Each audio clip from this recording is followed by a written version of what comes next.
Turabashuje mwese bakunze b'ikiganiro ubuzima buzima. Nk'uko mubimenyereye mu kiganiro ubuzima buzima tuba turi kumwe n'inzobere nyinshi zitandukanye mu by'ubuzima. Niyo mpamvu kuri uyu munsi twabagendeye tubagerera ku kigo cyitwa La Prevention, akaba ari ivuriro mbonezamirire rifasha abantu mu bibazo bitandukanye byerekeranye n'imirire. Ubu ushobora kuba ufite umwana wagize ikibazo cy'imirire mike, ushobora kuba ufite indwara runaka iba ngombwa ko hakenerwa imirire yihariye, wagana La Prevention bakakugira inama, bakanagusuzuma, bakabasha kumenya imirire ushobora gufata, bityo ukarushaho kugira ubuzima buzima. Bityo ushobora kwibaza byinshi ku bijyanye n'imirire. Kuri uyu munsi mu kiganiro ubuzima buzima twagiye kubegera muganga w'inzobere mu bijyanye n'imirire kugira ngo abagezeho byinshi bitandukanye byerekeranye n'imirire umuntu ashobora gufata mu gihe afite ikibazo cy'umuvuduko ukabije w'amaraso, cyangwa n'imirire itemewe gufatwa mu gihe afite icyo kibazo. Ni ikibazo mwatubajije muri benshi ku kiganiro twakoranye na Dr. Professeur Mucumbitsi ukorera Roi Faisal, agakorera no kuri Deva Medical Clinic, agakorera no ku bitaro bya Kanombe. Twakoranye ikiganiro kijyanye n'umuvuduko w'amaraso, muratubwira ati mbese ni iyihe mirire umuntu ashobora gufata bityo mu gihe afite ikibazo cy'umuvuduko w'amaraso ariko akarushaho kugira ubuzima buzima. Rero twaha umwanya muganga akabibwira ndetse agakomerezaho asubiza n'ibibazo mwibajije. Njye muri kumwe ni Imanishimwe René Sadiki nk'ibisanzwe. Ababa baracitswe n'ibiganiro byatambutse kuri televiziyo mushobora kudusanga no kuri YouTube channel yacu, mugakora subscribe ndetse mukabisangiza n'abandi, mukanabibakundisha, bityo bagasobanukirwa byinshi byerekeye n'ubuzima bwabo bwa buri munsi, kuko uko usobanukiwe byinshi ku kintu ni kumenya n'agaciro k'icyo kintu wasobanukiwe. Bityo reka duhe muganga umwanya abageze ikiganiro kibijyanye n'imirire umuntu ashobora gufata mu gihe afite ikibazo cy'umuvuduko ukabije.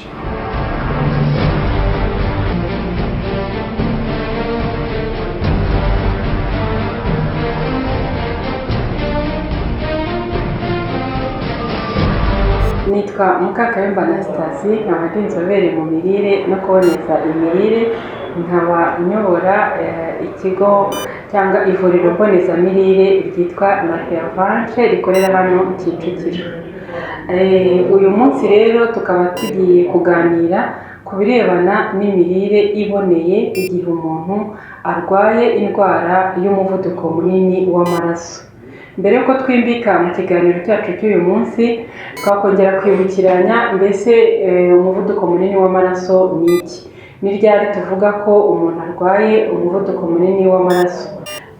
Igihe iyo umuntu bamupimye umuvuduko w'amaraso bakabona igice cyawo cyo hejuru, iyo bita tension systolique, iri hejuru ya milimetero de mercure 140.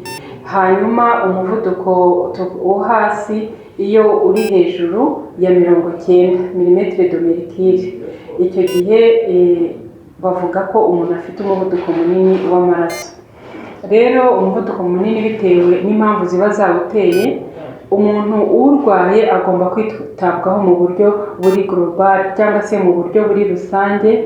Umuganga ufite ubuzobere mu byo kwita ku ndwara z'umutima akamureba, ndetse n'abandi baganga harimo n'abize ibyo kuboneza imirire nabo bagashyiraho uruhare rwabo. Hari n'igihe biba ngombwa yuko uriya muntu anitabwaho n'umuntu ushinzwe iby'ubuzima bwo mu mutwe, bitewe n'uko impamvu ishobora gutera umuvuduko munini w'amaraso zigiye zitandukanye. Uyu munsi rero turibanda cyane ku bigendanye n'imirire iboneye ku burwayi bw'umuvuduko munini w'amaraso. Ibyo bindi bishobora kurebwa bitewe n'ikiba cyarateye koko uriya muvuduko. Hari igihe rero umuvuduko munini w'amaraso ushobora kuba ushingiye ku mirire idahwitse y'umuntu uwurwaye, ariko siko buri gihe bigenda kuko hari izindi mpamvu zishobora kuwutera. Ariko uko impamvu yaba iyo ari yo yose yawuteye, imirire igomba kuba ifite iby'ibanze igenderaho kugira ngo uriya muntu wacu tubashe kumufasha gucunga neza uriya muvuduko, kugira ngo ujye mu bipimo biri normal bishoboka cyangwa se ibipimo byiza bikenewe, kugira ngo tubashe kumufasha kumurinda ingaruka umuvuduko munini w'amaraso ushobora gutera igihe umuntu atawitayeho uko bikwiriye. Rero akenshi abantu baribaza batese ni ibiki nkwiriye kureka, ni ibiki nashyira imbere cyane mu mirire yanjye igihe nagize icyo kibazo. Akenshi na kenshi ibiryo tugomba kwirinda ni ibiryo bishobora kuba byatuma umuvuduko wacu wiyongera, donc nibyo dushobora kwita ibinyobwa cyangwa ibiribwa biri vasoconstricteur, bituma iriya miyoboro y'amaraso yacu irushaho kugenda iba mitoya ndetse igatakaza n'uburyo ikwedukamo. Ibyo biribwa rero n'ibinyobwa bitandukanye twirinda nibyo tugiye kuvuga muri aka kanya. Mu binyobwa, igihe umuntu afite umuvuduko munini w'amaraso cyangwa se no mu rwego rwo kuwirinda, umuntu agomba kwirinda kunywa inzoga, ni ingenzi cyane. Tugomba kwirinda kunywa ikawa kuko iri mu binyobwa bituma habaho retrécissement y'imiyoboro y'amaraso, bigatuma umuyoboro uba mutoya maze umutima wajya gupompa amaraso bikaba ngombwa gukoresha imbaraga nyinshi, hanyuma nyine tension yacu bikagaragara ko iri kujya hejuru. Ibyo ni ibintu bifata igihe kirekire kugira ngo bene biriya binyobwa bitwangize. Ntabwo tubinywa umunsi umwe ngo duhite tugira ikibazo, ariko noneho igihe urwaye ugomba kubyirinda kuko bituma umuvuduko uzamuka. Tugomba nanone kwirinda kunywa iki cyayi cya mukaru, n'icyo bakunze kwita yuko ari green tea cyangwa se cya cyayi kiba giteguye ku buryo kitabanje gukarangwa nk'uko ibindi bibanza gukorwa. Kiriya cyayi nacyo kiba kirimo kafeyine, ibinyabutabire bya kafeyine bishobora gutuma umuvuduko w'amaraso wacu uzamuka. Nanone kandi urwaye umuvuduko munini w'amaraso yirinda gukoresha tangawizi. Murabizi ko muri iki gihe cyo kwirinda corona, hirya no hino amakuru turayafite atandukanye, tugomba gukoresha tangawizi, ariko tangawizi ntabwo igomba gukoreshwa n'abantu bose. Ntabwo abantu bose bayemerewe. N'abafite umuvuduko munini w'amaraso, tangawizi igira icyo bita interaction medicamenteuse n'imiti itandukanye ifasha mu kugabanura umuvuduko munini w'amaraso. Bityo tangawizi ikaba yagabanya ubushobozi bw'uriya muti, hanyuma ukabona ko umurwayi yafashe umuti ariko tension ye yakomeje kuba hejuru, bigashobora kuba byamuviramo n'izindi complication, tension yabaye nini cyane bitewe no gukoresha kiriya kinyobwa. Muri iki gihe rero abantu bagomba kubyitondera, nubwo ari inama twahabwa muri rusange, ariko nanone haba n'inama z'umwihariko, aho abantu barwaye hypertension batagomba gukoresha tangawizi nk'ikinyobwa bakoresha buri munsi cyangwa bibwira ko gishobora kubafasha kumanura umuvuduko.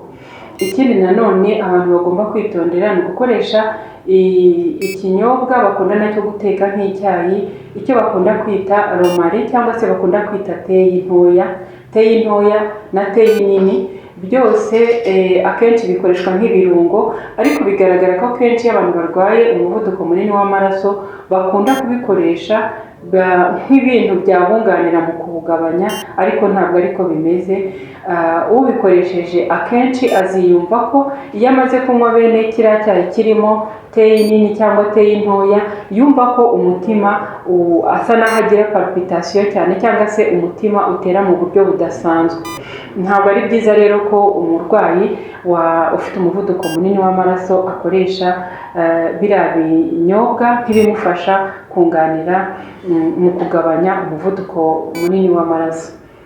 Ikindi nanone cyane cyane mu bijyanye n'ibiribwa, twavugamo ko umuntu agomba kwirinda gukoresha inyama z'umutuku kuko ziriya nyama ziba zirimo icyo bita feri emenike. Iyo feri emenike ikaba yangiza umworohera w'imbere wo mu miyoboro y'amaraso, bigatuma iriya miyoboro ikomera, ndetse habamo na cholesterol ishobora gutuma imbere mu muyoboro w'amaraso hagenda hajyamo ibinure bitandukanye biriya bifite densite ntoya cyangwa se bifite uburemere bukeya cyane, bikagenda bijyamo ku buryo bigabanya calibre y'uriya muyoboro wacu, bikaba intandaro yo kuba twarwara umuvuduko munini w'amaraso.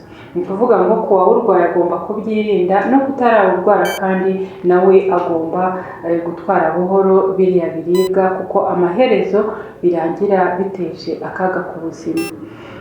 Mu biribwa nanone abantu bakunda gukoresha amavuta y'amamesa, amavuta y'inka, margarine. Ni amavuta ashobora gutuma nanone imiyoboro yacu yangirika. Rero ntabwo ari byiza ko umuntu urwaye hypertension areka andi mavuta ngo ajye gukoresha amavuta y'inka avuga yuko ari amavuta y'umwimerere. Nibyo ni umwimerere, ariko bitewe n'uko abarirwa mu gice cy'ibinure twita ko ari ibinure biri satire, ni ukuvuga ngo bifite ibinyabutabire bikoze amavuta y'inka. Ni ibinyabutabire biba bifite cholesterol ifite uburemere buke cyane, iyo bita cholesterol LDL. Iyo ngiyo yiyakimira mu buryo bworoshye cyane mu miyoboro y'amaraso, akaba atari nziza kuyikoresha igihe turwaye umuvuduko munini w'amaraso, ndetse no mu rwego rwo gukumira. Nanone kandi murabizi ko abantu bakunda gukoresha ifiriti. Ifiriti nayo iri mu biribwa bitari byiza ku bantu bagamije kwirinda cyangwa se bamaze kurwara umuvuduko munini w'amaraso. Ntabwo ari ikiribwa cyiza, bitewe n'uko ari amavuta iyo tuyacaniriye nanone ahinduka atari meza ku buzima bw'umuntu, ku buryo iriya miyoboro yacu irangirika kubera ariya mavuta tuba twakoresheje. Urwaye umuvuduko munini w'amaraso nanone agomba kwitondera uburyo akoresha umunyu, ndetse n'utarawurwara nawe agomba kwitonda, kuko buriya kwirinda ni ikintu cyiza cyane, ni ikintu cy'ingenzi kuruta uko dufata ingamba twamaze kugira ibibazo. Kuko hari n'igihe tubimenya byararenze, byaramaze no kudutera ingaruka nyinshi. Ni byiza ko tumenya uburyo dukoresha umunyu, ntidukoreshe umunyu mwinshi. Wenda wavuga uti ibiryo birimo umunyu mwinshi n'umuntu ntiyabishobora, nta nubwo yarya mwinshi, se ubundi yawurya gute? Nyamara hari ukuntu dushobora kurengera umunyu ugasanga twariye mwinshi. Tuvuge n'urugero, niba ntetse ibishyimbo, ngateka imboga, ngateka n'akawunga n'urugero, ntabwo nkeneye gushyira umunyu mu kawunga. Ndawushyira mu mboga, akawunga ngatekeraho simushyiremo. Nshobora kuwushyira mu mboga ariko simushyire mu muceri. Ibyo bintu bituma umunyu ndi burye ku munsi uba mukeya. Nibura igipimo cy'umunyu tudakwiye kurenza ku munsi ni 5 umuntu mukuru umunsi wose, ku buryo icyo gipimo kitagombye kurenga. Rero abantu bashobora kuwurenza, yego batashyize mwinshi mu biryo ako kanya, ariko bitewe n'ibiryo bitandukanye bagiye bateka, kandi byose bagenda bashyiramo umunyu n'ibitari ngombwa, ugasanga umunyu ugiye kurya ku munsi wabaye mwinshi. Umunyu nawo rero mwinshi uri mu byangiza imiyoboro y'amaraso.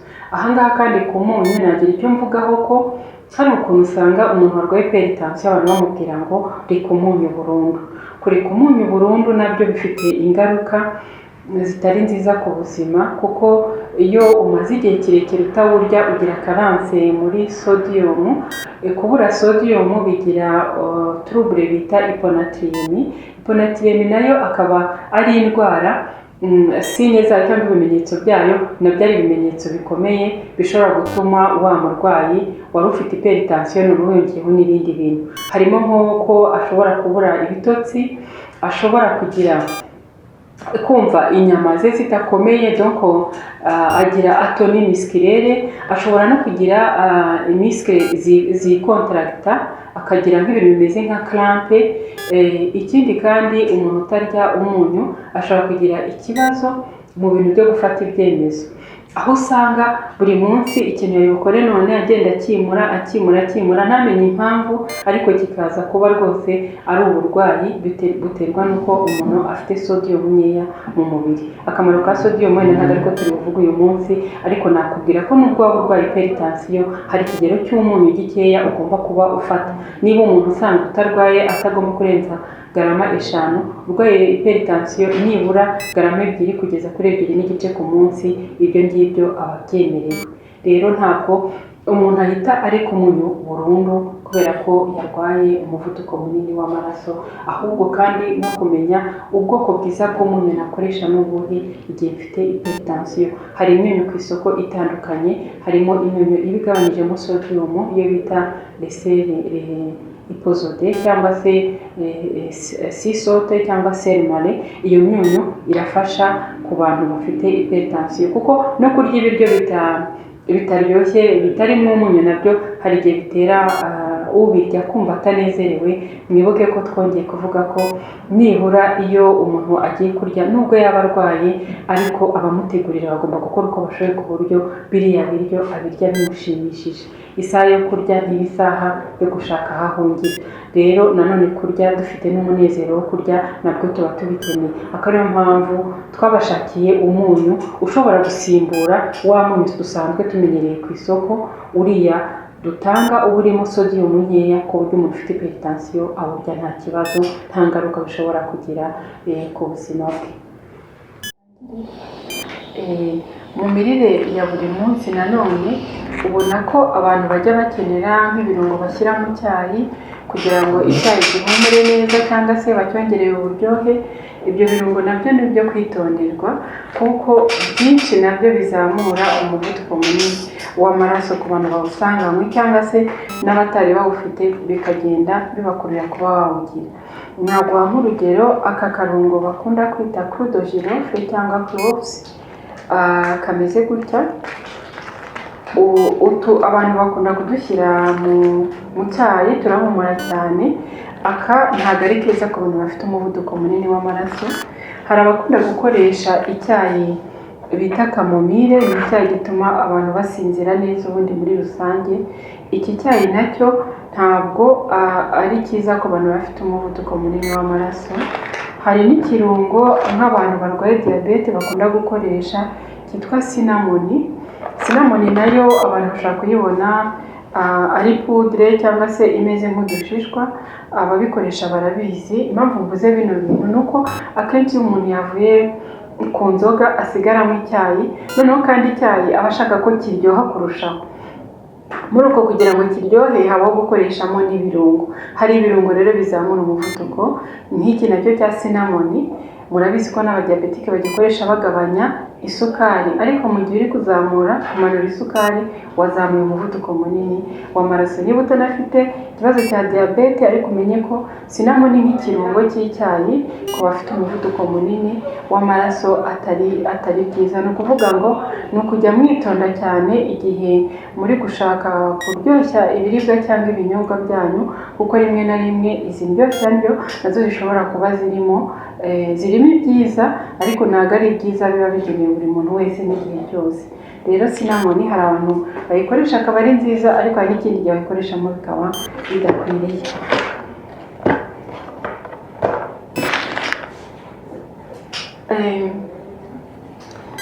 Tumaze kubabwira rero muri rusange ibinyobwa, ibiribwa, ibirungo umuntu yitondera iyo afite umuvuduko munini w'amaraso.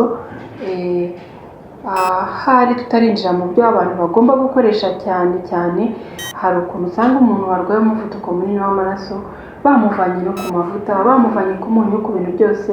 Amavuta akomeza kuyarya, ahubwo umuntu agomba kumenya ngo n'ayo mavuta meza mwiriye kurya.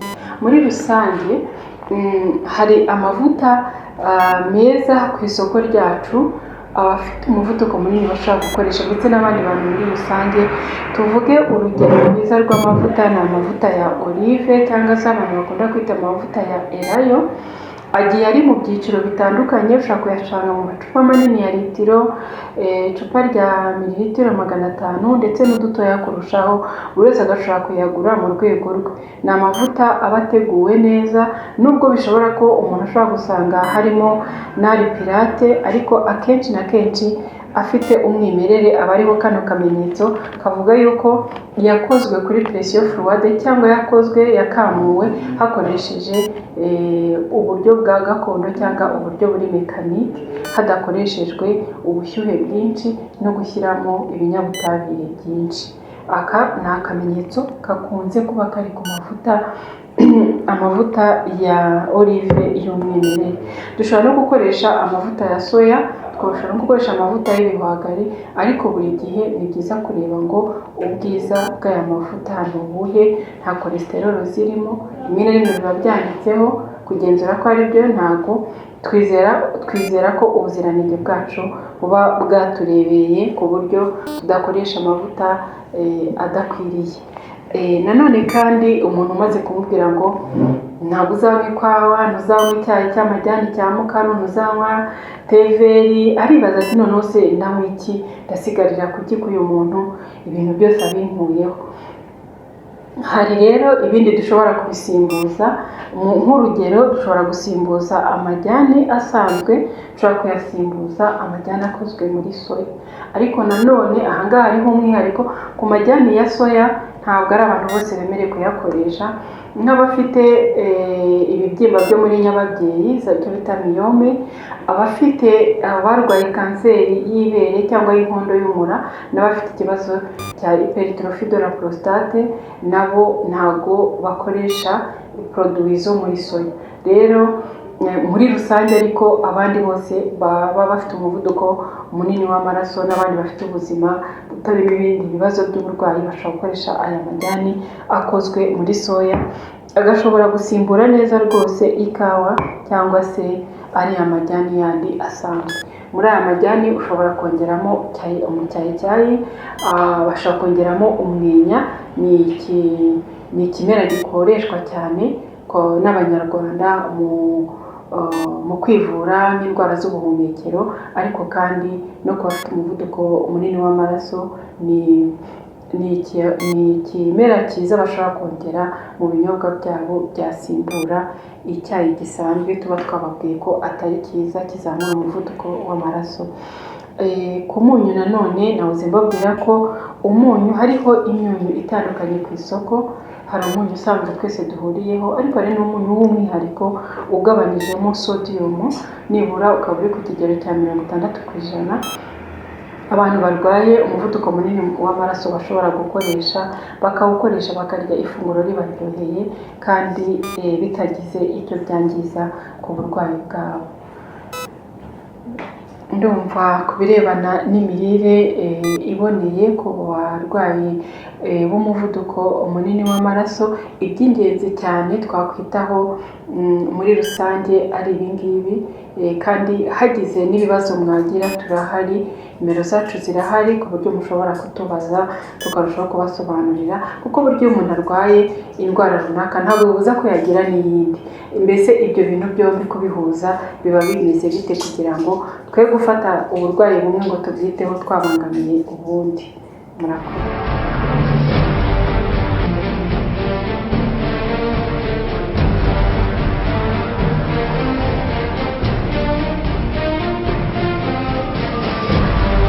Tugana ku musozo w'ikiganiro nyirizina cy'ibyerekeranye n'imirire umuntu ashobora gufata mu gihe afite ikibazo cy'umuvuduko w'amaraso cyangwa n'iyo atemerewe gufata. Sitwarangiza ikiganiro tudashimiye ubuyobozi bw'ikigo La Prevention, akaba ari ivuriro mbonezamirire, aho rifasha abantu ku mirire itandukanye yabafasha mu buzima bwacu bwa buri munsi. Reka dushimire by'umwihariko umuyobozi wa La Prevention, Mukakayumba Anastasie, akaba ari inzobere mu bijyanye n'imirire, ku mwanya n'ubwitange n'umurava ahorana mu guharanira icyatuma abamugana yaba Abanyarwanda yaba abaturutse impande n'impande barushaho kugira ubuzima buzima. Burya akaryoshye ntigahora mu itama. Reka dushimire na bakunda gusenga Joseph Patrick ari uri ku buhanga bw'amajwi n'amashusho. Njye mwari muri kumwe n'Imana ishimwe René Sadiki, mu kugira ngo mutazacikwa n'izindi nyigisho zerekeranye n'ubuzima ndetse n'ibindi biganiro bitandukanye ku ndwara zitandukanye n'uburyo umuntu ashobora kuzirinda. Icyo tubashishikariza ni ugukora subscribe, mukabisangiza n'abandi, bityo bakarushaho gusobanukirwa byinshi byerekeye ubuzima bwabo bwa buri munsi. Murakoze cyane, mukomeze mugire ubuzima buzima.